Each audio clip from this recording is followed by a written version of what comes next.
welcome to the Tucson Tasty Show. I'm your host, Wesley Source, and we are here having a great day, and we're excited to talk to everybody. You got to check us out on YouTube, Facebook, as well as KVOI, The Voice. And if you want to chat with us, you can call us at 520-790-2040 and ask us any question you want related to food, of course.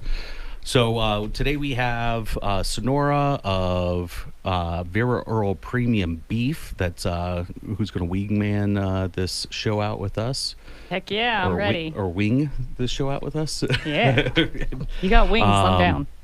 And of course, we have to say thank you to our amazing sponsors. That's Kiki Rogers of Country Financial Insurance, Vera Earl Premium Beef, Novus Vita, Mafia Kitchen, Your Financial Guide, Cody Peck, Network Outdoors, Local First Arizona, Arizona Hatters, and Allegra Marketing, Print, and Mail. Don't forget to subscribe and share. And we have the comment book or the comment page up. So if you type in a question, we can also get it there.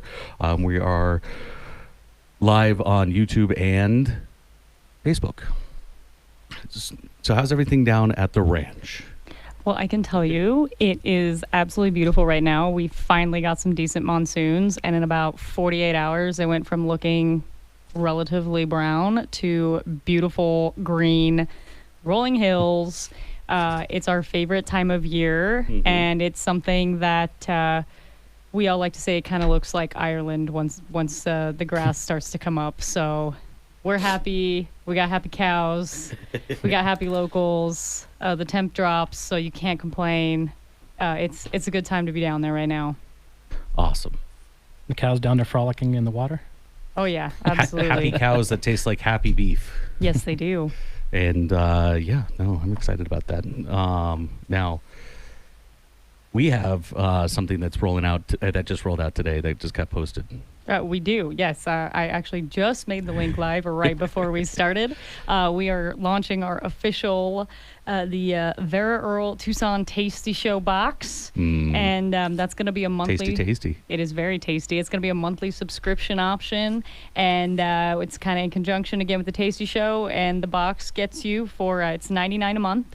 It'd be only $99. Only $99. No 99 cents. No.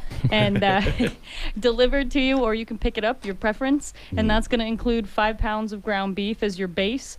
And then each month we're going to have a rotating steak special, a rotating griller special, and a rotating snack. So if you guys know anything about what we offer, we offer high choice and prime steaks. We do burgers, dogs, sausages, and then we also do snack sticks and jerky. So you kind of get a nice mix each month, and it's going to be a surprise as to what you get. Beautiful. And you get also, we're going to include some merch from the Tucson Tasty Show. So it's going to be a surprise, and only 10 boxes will get it every month. So we'll pick them at random, or you'll pick them at random, or we'll have the cows pick them at random. Oh, I like and then that put one. it in the box. I like that one. Why is there a bite out of my box? It's one of the special ones. See. Awesome. Now we do have our Joshua, Chef Joshua, our consultant chef with tips and tricks from the kitchen to talk about the difference between polenta and grits. And we also have, you got to stay through the break as well when we get there, because then we're going to have AJ of Barnyard, the chef AJ, the executive chef of Barnyard, jump in on the show, and he's going to tell us about his inspiration behind his creativity, farm to table philosophies, signature dishes, and so much more. So over to you, Joshua. What is the difference between polenta and grits? So the saying where people talk about how all rectangles are squares, but not all squares are rectangles? It's the same thing with grits and polenta. All polenta is grits, but not all grits is polenta. And it's also depends on, polenta is more of a coarse ground versus grits is more of a fine ground. Now you can use either the white or the yellow. And also polenta is, Italian, so they have a different type of a corn that they'll use versus the strand that we use over here. So it's all depends on your preference pretty much, but it's basically the same thing. And people get mad when you say that because they're like, no, it's a difference. But when it comes down to it, you can substitute either one for the other. Now, one of the times I made polenta in culinary school was what we did is you actually made it the day before, put it in a container overnight, and put like a saran wrap on top all the way to the top. So then when you take it Overnight out, polenta. Well, Secrets up. so it was already made. So you already did like the salt and the water and all the cook process was done. Now what we did is then you take like a little cookie cutter, or because the ones I had were like circles, so you take them and you make a shape. So then you put it into like a hot skillet. You get that nice little sear kind of thing onto it and put it off. And when I did it for class, I actually did it with a ragu sauce. So I think I still have it on one of my pages of the ragu. And it's like really nice stuff. And one of the first times I did polenta. That sounds delicious. So I had a thought about last night when I was doing, because sometimes when I come in, I do a little bit more research before I come in. Mm-hmm. So one of the things I was doing is like, what if instead of like risotto, you just did like what they call like the grits of the polenta? Because the one I did, you didn't add enough, or you had too much cream or stuff, and it's going to be more of a grit style. Now, if you don't add that, it's going to hold up better texture. So you get that more of like kind of like the hockey puck kind of thing versus the more creamy stuff. So we were at Blue Willow yesterday, and we had the shrimp grits. Shrimp and grits. Shrimp and grits, really nice thing. And they had the Blue little Willow. spicy oil. It's like probably great. chili oil on top of there. So really, really, really nice stuff. I took the rest with me when everybody left. He kidnapped it. He kidnapped my I'm like- Smart man. I'm like, I Yes. can't let this go to waste. I'll take it. Of course, I let my kids have it, and they gave me like, what is this? I'm like, just eat it. Now the thing is, Do you Michael Elefante loves making polenta as well. In fact, he has started making creamy polenta, very similar, and he puts some like 3 pounds of Parmesan cheese. I don't know if you remember that from the filming. That is I do. that was amazing. And he's still developing the recipe because then he put some Alfredo sauce in it, and whoa, I mean, it was just good. And then him and Chef Obi from the MO Club were actually going back and forth on how to take it to the next level. And I'm not going to ruin it for anybody, but there's some cool stuff coming out of his kitchen soon. man, It's already coming out of his kitchen. sometimes when I'm talking about food, I just like another thing pops in my head, and I just thought about it. It's like we have Mexican street corn here all the time, so it's like, why don't you do like a green chili or something? Like do like your polenta or the grits kind of style. Like so one in Blue Willow, they actually use the white corn, but if you use the cornmeal that is more the yellow, then it would look like the street corn. So then if you put the extra stuff on top, the little cheeses and stuff, I think it could actually be like a polenta, a street corn polenta. So 'Cause it is I cornmeal. gotta say, you talking about that actually made me think some of the best polenta I've had thus far, I have to say, is Zio Pepe, Ooh. because of that masa flavor that it gets. Again, like pulling on kind of those southwestern. I would love to see like The a local green green chili stuff, yeah. polenta. Isn't that the lote polenta? Do I yeah. have that somewhere? Yeah. Is that what it's called? I think because they put the masa Yeah, in it. that and masa then- flavor comes through, and it's just Oh. as a tamale lover, like that's Yeah. So it was I eat far too different many types of tamales corn brands, or during certain times of the year, just saying. But all the time now. so is that homina? hominy. Yeah. Hominy.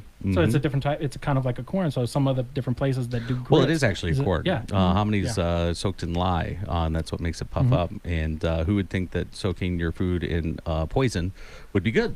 But also, But it actually breaks down it- the proteins and everything, just like when you're brining something. it changes the alkaline level as well. So that's a different different thing. But as I was saying, depends on where you are in the world. They're using a different type of corn strain. So it's like that's why you get the different tastes of different things. Like in the South, they have like breakfast. They eat it for breakfast. Now, yes, I grew up in Tennessee, but I was born in Pennsylvania, and I was 4 when my family moved down there. So Pennsylvania, they do a lot of oatmeal. So even now, I don't eat a lot of grits myself, but every now and then I'm like, let me try these different things. Like just because I say experience is the spice of life. So you got to try all these different things just to try different things. Gotta try different things. Absolutely. We know what you meant. Things, yeah. You gotta explore to keep your taste buds excited. It's just like playing with your food. Yes. You don't know. Maybe this would taste Well, if you're good not today. playing with your food, you're not doing it right. I mean, you got to play with your food to a certain point. I mean, if you're sitting at your dinner table and you're playing with your food, that's a whole different thing. But if you're Wasting playing with time. the food while you're making it, that's how the best recipes are. Accident. Yeah, It's a absolutely. Bob Ross accident. It's Happy little accidents. happy little cloud. Yeah. Happy little accidents. So, what are we going to talk about next week? Oh, for me? Ooh, shoot, I don't know. See, I've been posting stuff about butter. I did stuff about tomatoes. And we talked about olive oil and wine the other day. So it all depends on what I get inspired throughout the week to talk about. So it's like I always have these all different things. Like the first time when I did risotto, when I talked about risotto, it's because I had leftover rice and I made some risotto out of it. So it all depends on what else I have. We that do day. have dirty tea coming in next week. So Dirty tea. Okay. Mhm. Cool. All right. Well, I'm Wesley Source, your host for the Tucson Tasty Show. We'll be right back with more with Chef AJ. And thank you to our amazing sponsors. That's Vera Premium Beef, Novus Vita, Mafia Kitchen, your financial guy, Cody Peck, Network Outdoors, Local First Arizona, Arizona Hatters, and Allegra Marketing, Print, and Mail. Stay tasty, Tucson. Welcome back to the Tucson Tasty Show. I'm your host, Wesley Source, and we are having a great fun time. And, you know, on the break, I think I took a nap, at least a mental break as well. And, of course, thank you to our amazing sponsors. That is Vera Premium Beef, Novus Vita, Mafia Kitchen, Your Financial Guy, Cody Peck, Network Outdoors, Local First Arizona, Arizona Hatters, Allegra, Marketing, Print, and Mail. And now we have, or of course, we have our special guest co-host, and that's Sonora of Vera Earl Premium Beef. I'm working on it. Thank you for being here on the show today. Thanks for having me. Of course. And now we have Chef AJ of Barnyard, the Barnyard. And we're gonna dive into that. But how you doing today? I'm good, thanks. Thanks for having me on the show. Yeah, awesome. It's a Saturday afternoon, and I'm sure you've got a million things going on. So we really appreciate you taking the time and coming down and talking about everything. And I really wanted to get into what's your inspiration behind and your creativity.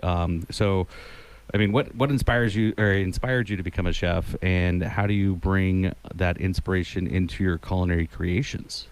Well, funny thing is I didn't want to be a chef. I wanted to actually make Budweiser commercials. Okay. But I was 18. I moved up to Boise State, and someone offered me a job in the restaurant. So I started off. I skipped dishwasher and ended up being a prep cook in the back. So it was a smokehouse. So, I was smoking ribs, smoking chicken wings, briskets, and I absolutely fell in love with it. So that drove me to go away from being a Budweiser commercialist and ended up inspiring me to get into the chef programs and work my way up. As for creativity, I am someone that likes to go outside the box. I've been in San Diego probably the last 15 years, and I just love Baja style food, Sonoran, because I'm actually born in Tucson. So I like to, push it out the box. So anything I think would be normal, I will try flavors to go outside that. Okay, we usually save this for the third segment, but since we have the food there, why don't we go ahead and dive into that and talk about that creativity. I think starting with this middle dish right here, and everybody's got to check this out because it looks so tasty. Why don't you go ahead and tell us about that? All right, so what I went with that was, about 5-6 years ago, ahi poke was starting to get really big and getting into the world. So what I did was create it with a Southwest twist, which called it a tostada. But I'm using Fresno chilies, I'm using avocado, Sonoran ingredients to make a poke, but make it also my style poke into a tostada. All So right. that's what I did with that one. And as producer Dina gets the forks back out, Well, I can say from down here it looks phenomenal. So well, I'm passing Thank it you. down to you actually. Why don't we go ahead and swing that over to Sonora here so she can dig in and try that out. yeah, thank you. I licked the fork first, so Oh. enjoy. No, I'm So- kidding. Yeah. Um, All right. and then while she's diving into that, why don't we talk about the next dish? Okay, so that one is my Baja fish taco. Okay. So that one also came from San Diego. I wanted to put a lot of flavors, but over in San Diego, Baja style is a little sweeter. Where here you would use chita bean and make it stronger and hotter. Over there, I made it sweeter, and then I make a poblano crema. I make my own fermented chili and make a chili aioli or mayo. And then We don't So talk about what- aioli or mayo Yeah. on this show. It is banned forever now. No. So what I found, San Diego makes amazing corn tortillas, and Tucson makes amazing flour tortillas. So I served okay. it here today with a flour tortilla. Who's your favorite flour tortilla maker here in Tucson? I've had a lot. I personally right now use. Are we supposed to name drop? Yeah. Alejandro's. Oh, Just nice. because they deliver and they're pretty consistent.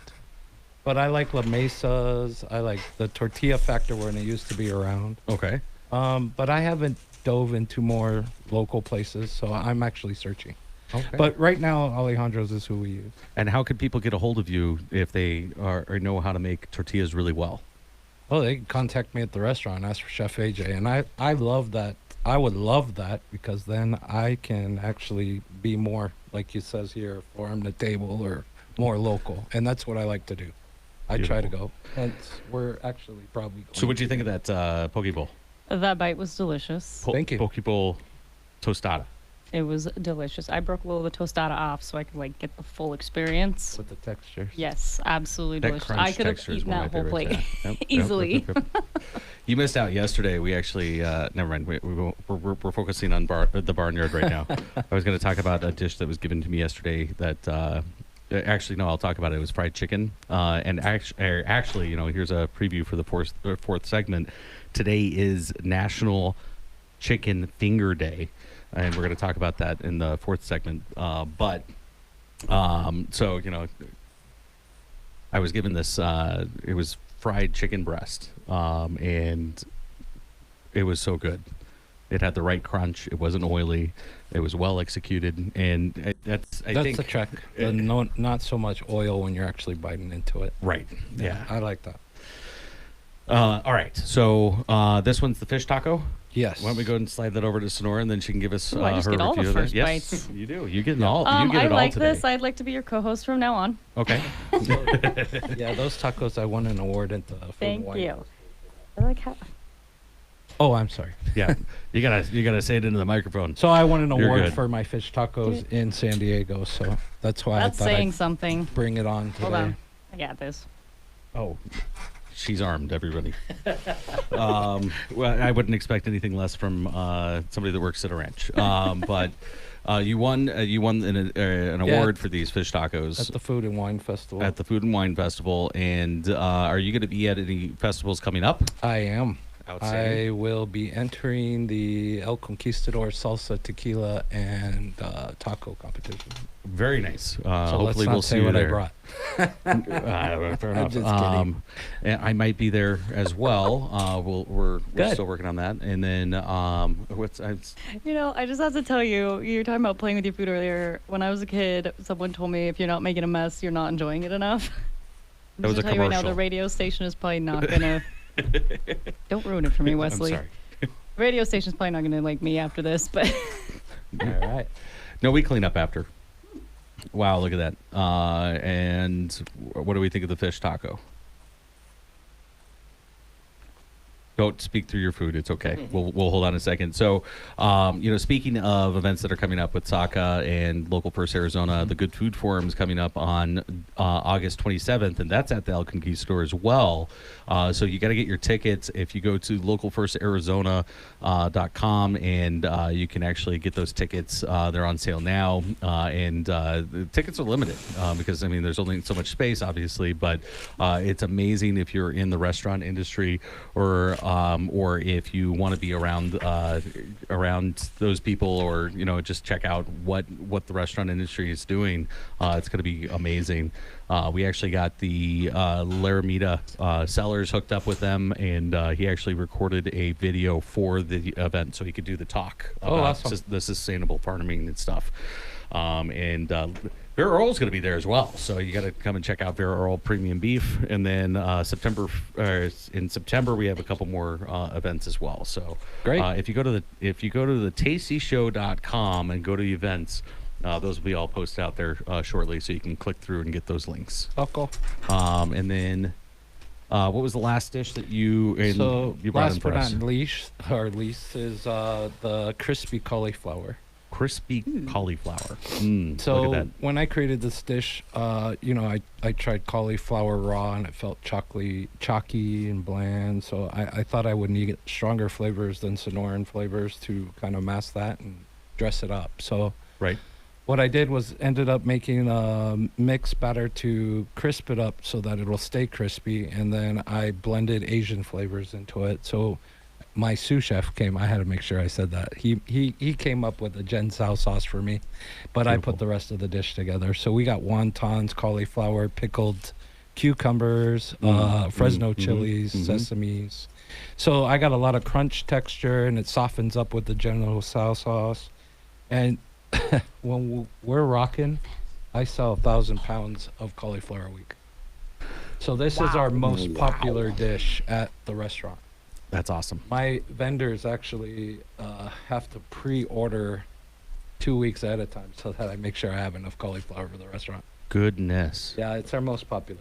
It came on a kind of a whim. I had been drinking the night before, and this is what I came up with the next day. Fair enough. So in the last minute and 45 that we have, can you explain how your farm to table philosophy is reflected in your work at Barnyard Restaurant? So I think that one of the owners, Jeff, he's very good at sourcing, helping me source whatever I can get locally or from the farms around here. So that's the closest we bring. We also have an herb garden. A shout out to Jack.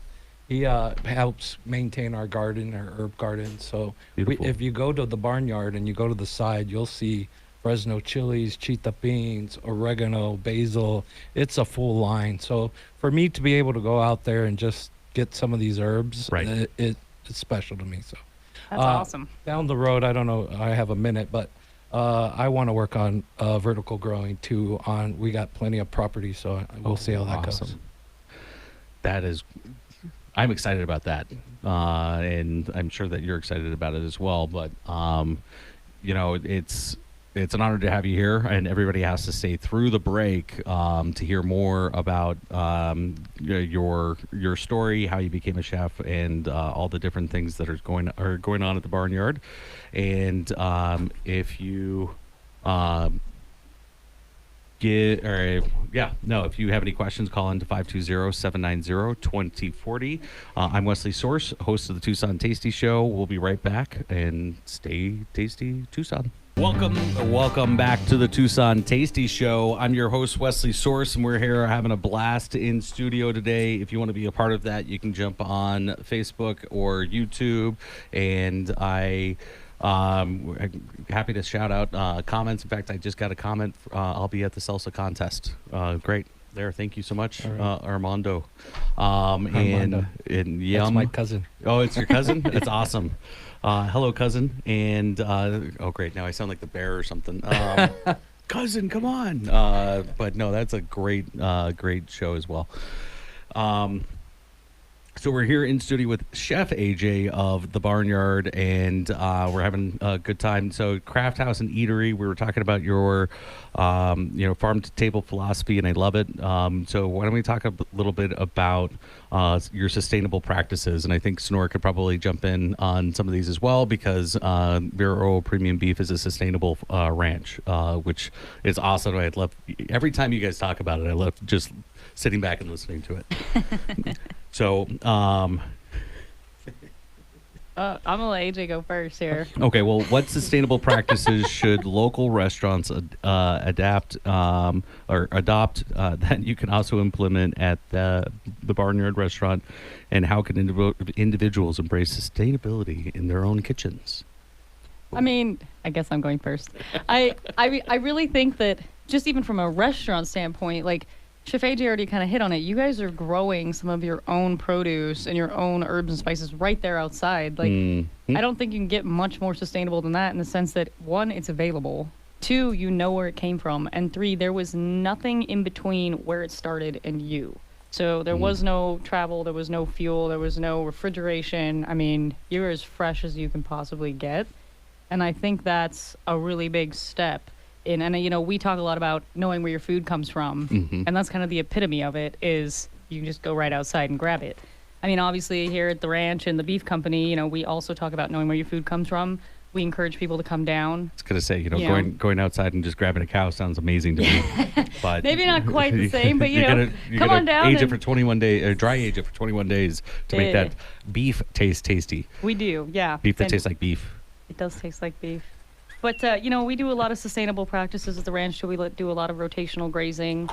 We graze cattle alongside almost 14 endangered species. We work with a lot of larger groups, including like BLM, NRCS, where we graze right along the Los Cienegos Conservation Area. So we do a lot of riparian work. And we also do a lot of range management. So we go back and throughout the year, we'll look at how the grass is coming back, how the different soil types are affecting growth. Ranching really is a science, and I don't think that a lot of people realize how much science truly goes into it. And it's something that we pride ourselves on. And while I may not be the one that's out there doing all of this, I do more of the beef company stuff. Ian, our owner, he is out there and he is living this life, and he's won awards for it. So that he's not just saying it to say it. Like, we're putting our money where our mouth is, essentially. Right. Absolutely, and everybody has to go out and visit the ranch before it turns. It looks like. It looks like the rolling hills of Ireland. Right, yep. It's nice and green right now. Before it turns into Mordor. Yeah. Yes. It's a good way to put it. Yeah, I thought you would appreciate that one. But outside is like that anyways, right? We're in Tucson, Arizona, where I was born and raised as well, and we have one of the local chefs here. And what's your response to the question, sir? I think, like she said, for me, it's more sourcing that local ingredient and making sure that we know where it's coming from, because sometimes we don't. And even the fish, I try to track, but you can only go so far on that. Sure. But for me, I try to do what I can on property, but if I can't do it on there, like fermenting and doing my own vinegars and trying to be as scratch as possible. But that's awesome. But we also have to run a profitable business. So. Right. So, but I do everything I can to try to be our own source. Right. So if not, then I'm actually outsourcing it. Or my buddy Jeff, who's the owner, he's outsourcing for me. And that is, of course, tasty when you can. So, are there any culinary trends right now that excite you, and how do you see them influencing local dining? For culinary trends, I'm always trying to keep up on them, but I think they kind of go stagnant, and we bring back old school recipes, and then we brighten those up. And as chefs, we put our own flair on older recipes, going back to Julia Child, Marco White, things like that. We want to showcase ourselves, but we still have bases that we have to use. Right. And people, I think trends, some of them are outside the box, which I like, but some of them are very, like Tucson Salote and tacos and things like that. I think we need to expand on that. Awesome. Do you have any questions, Nora? No. No? Okay. Then I will keep going. What are, what are your top cooking tips for home cooks who aim to enhance their skills? And then we'll have to ask the Cody question after this. Go ahead. Home tips. I mean, I guess having patience, because being a cook or a chef is not easy. So making sure you're following the recipes correctly and try to throw in your own creativity. Not everybody's palate's the same. So if you Right. like cinnamon, add some cinnamon. Try it out. You don't like it, don't put it in next time. But I think Yeah, I've it's done all that. self-sustainable and figuring it out for yourself. I just have to tell you a really funny story. Okay. So when my now husband and I were dating, and he's gonna kill me for telling this on the radio, but it's the one dish of his that I was like, never make it again. He made fish, and it was doing kind of like this braised thing, but like on the grill, so it was smoky. And he put all these seasonings on it, and he comes in, and I take one bite, and I'm like, "What did you put on this fish?" And he kind of looks at me, and I'm like, "Did you put cinnamon on this?"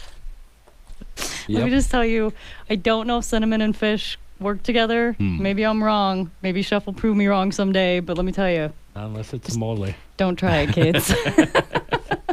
Cinnamon on fish? No, I mean, if it's done right and it's the right kind of fish, because if you have a really sweet fish and you put a little cinnamon on it, I feel like it would be really good, but it would be like the Hawaiian like butterfish or something. I don't know. Anyways. Yes, I agree. There we All go. right. See? I'm waiting to taste that one then. It depends on the fish, maybe. I don't know. Maybe we should try it on some barramundi. There you go. Check Bring it it out. in. Let's do it. Which I still have 150 pounds of in my freezer. So, Sounds like a turf. cinnamon fish taco. yes. So go ahead. You have a question for I do. Chef. Apparently, I have the Cody question. Yes, you Because do. Cody's not here, so I Right. have Cody today. What's the one thing that you recommend everyone has in their kitchen? A knife? You know, that was actually Danny's thing. That was his. I feel Danny like that Perez is like from, the answer to the Girls one Most thing everyone Sensitive. should have on their person. Just saying. We Hey, you never know when you're gonna need to cut a taco. That's true. yes. We're opening the bag of tortillas for the taco. Speaking of knives, Tucson Knife Fight starts up again here next month in about 2 weeks. Super excited about that. We're going to have Chef Gary and Chef Michael actually come in and give us updates weekly. Tune in next week for the exclusive launch with them of that. And you know about knife fights, right? Yeah, I do. I've seen a few of them. Now, everybody at home is going, wait a minute, we're promoting Tucson Knife Fights. Tucson Knife Fight is a bracketed chef competition, and it is nothing to do with any kind of actual back alley anything, okay? I mean, it is downtown, but it's a really amazing time. In fact, it's kind of like Chopped, but it's Tucson Knife Fights, so it's better. And it's live. They can't use any electricity until the final fight, so the finale, and which is a lot of fun It's because going to be great. chefs, Smoke and fire. yes, and it's season 7, and the first one I believe is going to be at Charo Steak in Del Rey, and it's always on Monday, and it kicks off at 7 p.m. But look for more information on the Tucson or the tastyshow.com, and check out the social medias as well. Sounds like How a was good that? time. Good enough commercial right there. Yeah, that was a great little ad right there. But we love supporting the local chefs. So that's why we're doing what we're doing. So thank you for being here. So big question here in the next we've got just a few minutes here to answer it, but what are your future plans looking ahead? I mean, what are your future plans for the Barnyard restaurant menu, and how might you include innovations or new themes for those? So we are working on that, and we want to expand. The owners actually own a lot of the property. I don't know if you know that area, but it's like 5 or 6 acres. Where is the Barnyard? So it's on Tankerverde and a little bit past Houghton. I Thank think you. it's across the feed store, Abby's feed store, and Emily Gray's. But if you go out there, it just looks like a big ranch. You wouldn't even know. We don't have a board that says the barnyard or any. It just looks like a big ranch. Secret And- restaurants of Tucson. No. Yeah, it is. It was kind of like Abner's back in the day when Right. nobody knew it was out. It was just out there, and that's what it was- reminds me of. I still Before feel like a all the lot of track people don't know homes. that it's Yeah. out Yeah, there. fair enough. Well, it's like in the middle of a bunch of residentials now. Yeah, But now. back then, it was like just driving desert. All of a sudden, you're at a steakhouse. Yep. So Houghton and Take Verde, and you're working on a new menu and some Correct. innovations. So I try to be a 2-year seasonal. I try to go from spring and then go back into winter. So I'm working on some menu items there. Beautiful. But the biggest one I'm working on is I want to bring Tucson barbecue to Tucson. So I don't know if people are saying they're doing Tucson, but I'm actually growing chita bean plants right now Mm. to create everything, all my rubs, all my sauces, everything's going to come with chita bean because I love that chili. So I'm going to do my rubs. We're going to start smoking. We've already started doing that, and we got a food truck now behind the barnyard. Mm. And what I'm going to do is serve 2 different Mhm. menus. One will be our restaurant menu, which you can come get every day. But then we had a problem with trying to feed out the big yard we have, which lays in more than an acre. So a lot of people love just being out there relaxing like they're in their backyard. So what I want to do is bring a menu to it Oh, there so you that go. there's not a 2 or 3 hour wait. I want to actually be able to serve them. And barbecue That is so seems cool. yeah, barbecue seems the quickest, but like I said, I'm outside the box. I don't want to do a Texas or I don't want to do a Kansas City. I want to do a AJ, Beautiful. Tucson style. So I'm Wesley Source, your host of the Tucson Tasty Show. We'll be right back. Special thank you to our sponsors, Vera Oil Premium Beef, Novus Vita, Mafia Kitchen, your financial guy, Cody Peck, Network Outdoors, Local First Arizona, Arizona Hatters, Allegra Marketing, Print, and Mail. Stay tasty, Tucson. Welcome back to the Tucson Tasty Show. I'm Wesley Source, and we have a special edition that we're trying out today to see if anybody likes it. So please leave your comments and let me know what you think. So welcome back to the Tucson Tasty Show. I'm your host, Wesley Source. Today is July 27th, a special day with a rich history in food. Let's dive right in. What do you think so far? I think it's really good. All right. Did you know that that on this day in food history, we celebrate a couple delightful occasions? That's right. It's National Chicken Finger Day. We talked about that a little bit ago, but it's also National Creme Brulee Day. And whether you indulge in a crispy chicken finger or cracking through a caramelized sugar on a luxurious creme brulee, there's plenty to enjoy today. And for ice cream lovers, July is National Ice Cream Month. This is the perfect time to reflect on the history of that frozen treat. Did you know that ice cream has graced tables for centuries? And it started out as a luxury item that was enjoyed by royalty before becoming a dessert for all. If you're curious to learn more about this delicious journey, visit us at thetastyshow.com for some tasty insights. Additionally, if you want to explore more about today's historical food events, head over to thetastyshow.com. We've got a bunch of fun food celebrations happening today. And don't forget to share your favorite chicken finger or creme brulee recipe with us on social media. So I have to add, today is July 27th, and it is also National Day of the Cowboy. I know it's not food related, but, it's important to me. That's amazing. I love it. So we're going to try to do that every week and talk about the different historical things happening in the food industry. Now, we're still here with Chef AJ from The Barnyard Craft House and Eatery, and you can find them at Take Verde and Houghton. Yes. Ish.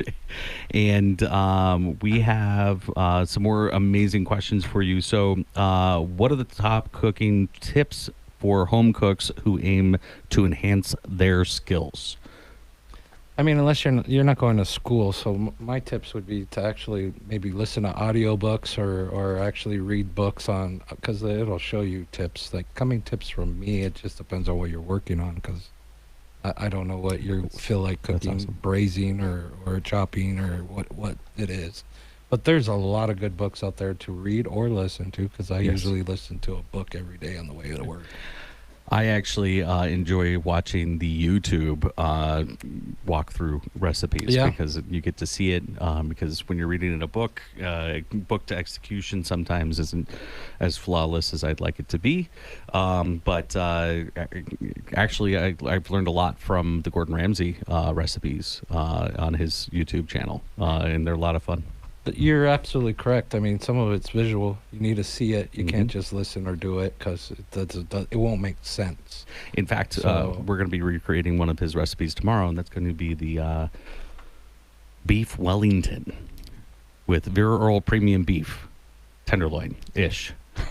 And it's not easy. No, Rolling out the Oh, puff pastry isn't the best. That's simple. I've done it so many times. Okay. I've made all the mistakes. I'm going to make more mistakes tomorrow, I'm sure, but I'm not too worried about it. I'm not a chef, as I say all the time. I am not a chef, but I do. I think that's know a a really lot of good tip chefs. that you just said right there too. Is like, don't be afraid to make a mistake, and Nope. don't let a mistake keep you from trying Oh. again. Fair enough. I mean, Yeah.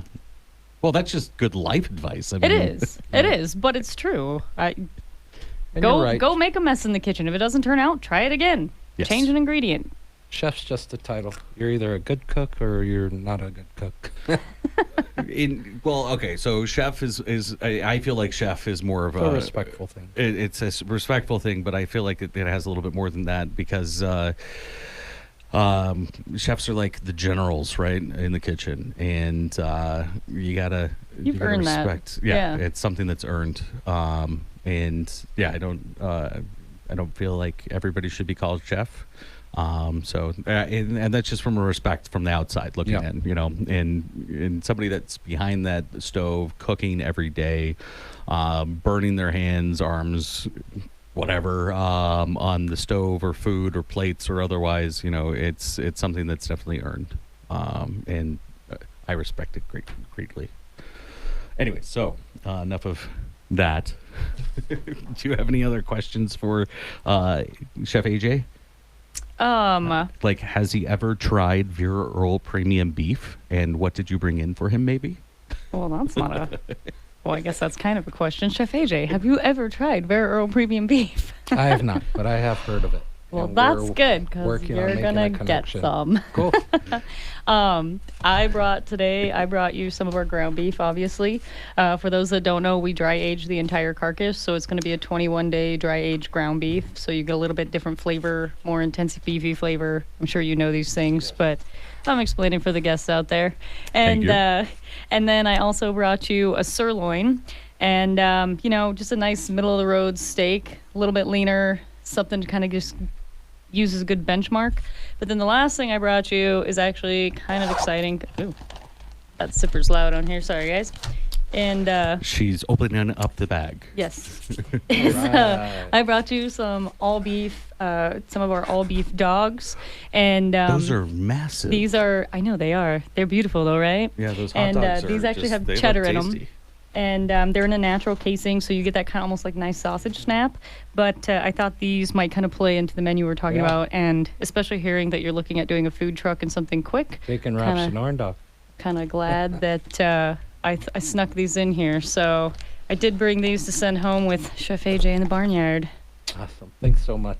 And Absolutely. how can I get some of those amazing hot dogs, Sonora? So, well, Wesley, I'll always give hot dogs to you. But if anybody else wants some of those hot dogs, you can get them. You can order online at vepremiumbeef.com. You can call us. You can email us. Check out our website. And then you can always come visit our storefront down in Sonoyta. Again, it is so green right now. You can't go wrong getting out of town for a nice little drive, maybe a little wine tasting. I was going to say, yeah, there's some few more destinations out there. So you got to There go is. by the store, and then you got to go to the wineries. You got to go by the meeting room. You got to go by Hops and Vine. Definitely have to check out August Sky or Sage, August Sage, Autumn and Sage. That's the one. And Rune, Dos Cabezas, the list goes on Dos and on. Cabezas. Yes. Have you been out to Dos Cabezas, Chef AJ? I have not. So Dos Cabezas actually has a food truck that he did for when they did during COVID. They started this food truck, and he uses olive wood in his pizza oven. Yep. And it burns hotter because it's a hardwood. Yeah. And it's you think that it's really tasty. But he does these Napoleano or what? Napolitan. No, I don't know. I lost all my There- words. Napoleon. Napolitos. Yeah. Sure. We're going to go that way. Really Anyways, thin, like brick oven pizzas. They're really good. and we got to get him on the show here soon to talk about all the food that he has going on out there, because he actually does some amazing dry aging of his own with some of the meats and other things. And then the wine at Dos Cabezas is just tasty. And Dos Cabezas also gets some of their grapes from our illustrious Greg Gonerman from Laramida Cellars with the Chiricahua Ranch. But yes, so we're going to go ahead and say thank you to everybody that came in today. You got to go to thetastyshow.com, check out the new store. We're going to have mugs up there from our wonderful Allegra, and we also have books from them. You got to check out this book. This is printed on. It's not one of my stickers, and it is so amazing the way that they do it. And then we're gonna have aprons coming in. So yeah. Thank you so much for joining us on the Tucson Tasty Show. We'll see you next Saturday from 3 to 4, where we'll have Dirty Tea Tamarindo. Thank you to our sponsors and guest, Chef AJ of the Barnyard, Sonora Vera Oral Premium Beef, Chef Joshua, Vera Oral Premium Beef, Novus Vita Mafia Kitchen, Your Financial Guy, Cody Peck, Network Outdoors, Local First Arizona, Arizona Hatters, Allegra Marketing, Print and Mail. Thank you for tuning into the Tucson Tasty Show. Remember to savor every delicious bite and keep those taste buds excited. Until next time, stay tasty, Tucson.